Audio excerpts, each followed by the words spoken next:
Jelang peringatan Hari Ulang Tahun ke-79 Kemerdekaan Republik Indonesia, pemerintah mulai sibuk mempersiapkan acara yang nantinya digelar di Ibu Kota Negara Baru atau IKN Nusantara. Salah satu yang memegang tonggak puncak acara peringatan Hari Ulang Tahun Kemerdekaan Republik Indonesia, yakni keberadaan pasukan pengibar bendera pusaka atau Paskibraka Nasional.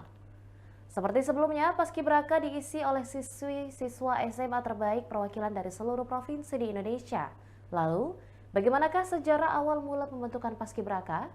Mengapa tidak dilakukan oleh anggota polisi atau tentara yang memiliki postur terbaik?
Demikian Tribun Hot News kali ini dan jangan lupa saksikan berita lainnya hanya di kanal YouTube dan juga Facebook Tribun Timur. Download Tribun X sekarang, menghadirkan lokal menjadi Indonesia.